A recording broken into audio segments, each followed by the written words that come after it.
성경, 특별히 시편에는 하나님을 찬양하라, 송축하라 라고 하는 구절이 참 많이 나옵니다. 누가 하나님을 찬양해야 될까요?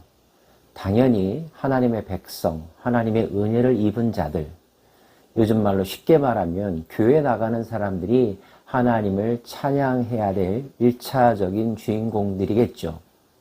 그런데 그런 사람들이 다일까요? 성경은 아니라고 말하고 있습니다.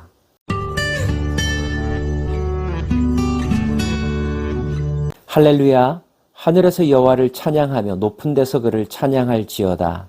그의 모든 천사여 찬양하며 모든 군대여 그를 찬양할지어다. 하늘에서도 찬양이 일어나고 있다고.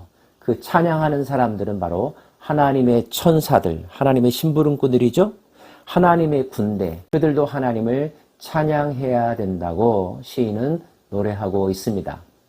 이 광경이 그대로 실현된 것, 그것을 본 사람이 사도 요한이죠. 요한계시록 4장과 5장에는 천상에서 일어나고 있는 하나님을 찬양하는 모습이 그려져 있습니다. 하나님의 보좌가 있고요. 네 생물들이 있습니다. 24장로들이 있죠. 천사들이 있습니다. 수많은 허다한 무리들이 하나님을 찬양합니다. 거룩하다, 거룩하다, 거룩하다, 거룩하다 라고 말이죠. 하나님의 군대가 하나님을 찬양하는 것, 하나님의 심부름꾼들, 천사들이 하나님을 찬양하는 것, 마땅한 일일 것입니다. 우리도 그들과 함께 하나님을 찬양할 수 있다니 이 얼마나 큰 영광이겠습니까? 그것으로 다일까요?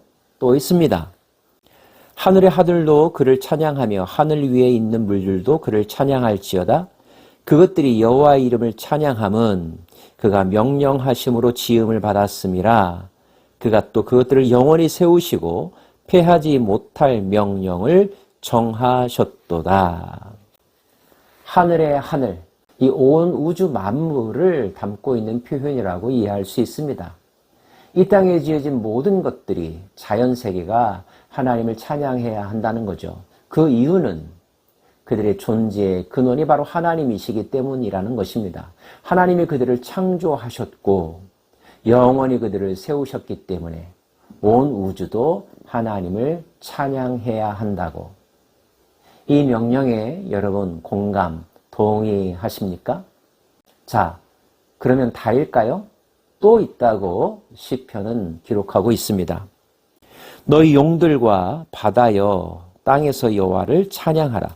불과 우박과 눈과 안개와 그의 말씀을 따르는 광풍이며 산들과 모든 작은 산과 과수와 모든 백향목이며 짐승과 모든 가축과 기는 것과 나는 새며 세상의 왕들과 모든 백성들과 고관들과 땅의 모든 재판관들이며 총각과 처녀와 노인과 아이들아 여호와의 이름을 찬양하라. 6절까지의 대상이 온 우주 공간을 의미한다고 한다면 그 다음 절에 등장하는 내용들은 지구상에 존재하는 생물들, 자연 세계들이라고 이해할 수 있습니다. 산들도 바다도 하나님을 찬양해야 한다는 것입니다. 이유는 동일합니다. 하나님으로부터 창조받았기 때문이라는 거죠. 그런데 이 땅에 있는 것들 속에 우리가 주목하여 볼 대상들이 있습니다. 용들과 바다라는 표현이 나옵니다. 불과 우박과 광풍이라는 표현이 나옵니다. 세상의 왕들이라는 표현들 나옵니다. 이들도 하나님을 찬양해야 한다는 것입니다.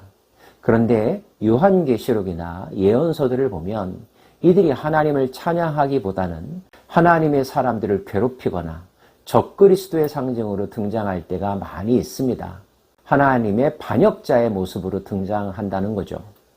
바다는 악한 영의 본거지로 사용되었고요. 용들은 적그리스도의 괴수로 등장합니다. 광풍들도 주로 하나님의 사람들에게 두려움을 주고 그들을 실족케 하는 자연현상으로 많이 등장하지 않습니까? 세상의 왕들은 어떠합니까? 그들은 공중권세 잡은 자의 노예가 되어서 하나님의 백성들을 괴롭히는 악한 역할들을 주로 합니다. 그렇다면 그들이 하나님을 찬양하려 할까요? 하나님께 은혜를 받은 사람이거나 하나님이 창조하신 모든 것들은 다 하나님을 찬양하는데 왜 이들은 하나님을 찬양하지 않을까요? 그리고 하나님의 사람들을 괴롭히는 일을 앞장서서 할까요? 그런데 여러분, 더 깊이 생각해야 될 진리가 있습니다. 원래 세상의 왕들은 누가 세우셨습니까? 누가 그들이 왕이 자리에 오르는 것을 허락하셨습니까? 하나님이 허락하셨습니다. 용도 바다도 하나님께서 지은 피조물에 지나지 않습니다. 불과 우박도 하나님의 명령에 따라서 움직이는 도구에 지나지 않습니다. 그들은 하나님의 라이벌이 될 수 없습니다. 성경적 세계관에 의하면 그들도 모두 하나님의 심부름꾼에 지나지 않는다는 것입니다. 그런데 하나님께서 때로는 이 세상을 심판하거나 징계하실 때 그들을 사용하셨다는 거죠. 용을 사용하셨고 광풍을 사용하셨습니다. 이 말은 하나님께서 용을 선한 일로도 사용하실 수 있다는 것을 전제합니다. 광풍도 마찬가지이고요. 우리가 알아야 될 것은 이 세상의 어떤 자연현상도 어떤 영적 존재나 물리적 파워를 가진 존재도 하나님보다 높아질 수 없으며 하나님의 통치를 벗어날 수 없다는 것입니다. 다만 하나님께서 특별히 인간을 훈련시키기 위해서 하나님의 형상으로 다듬어가기 위해서 도구로 사용할 뿐이라는 거죠. 그들도 알아야 됩니다. 그들도 하나님을 찬양해야 한다는 사실을. 우리는 알아야 합니다. 용이, 사탄이 결코 하나님보다 강하지 않다는 것을. 다시 한번 말씀에 집중하십시다. 여호와 이름을 찬양할지어다. 그의 이름이 홀로 높으시며 그의 영광이 땅과 하늘 위에 뛰어나심이로다. 그가 그의 백성의 뿔을 높이셨으니 그는 모든 성도 곧 그를 가까이 하는 백성 이스라엘 자손의 찬양받으실 이시로다. 할렐루야. 찬양받으실 유일한 존재 여호와 하나님이십니다. 우리가 두려워해야 될 존재 여호와 하나님이십니다. 사단을 두려워하지 마십시오. 용과 바다와 광풍과 풍랑을 두려워하지 마십시오. 예수께서 풍랑 위를 걸으신 것처럼 하나님은 그 모든 것들을 다스리십니다. 우리가 하나님 편에 서기만 한다면 그 모든 것들도 하나님과 더불어 다스릴 수 있답니다. 우리의 우선순위는 하나님과 연합하는 것, 하나님을 찬양하며 그분과 동행하는 것, 그분에 대한 온전한 믿음을 갖는 것입니다.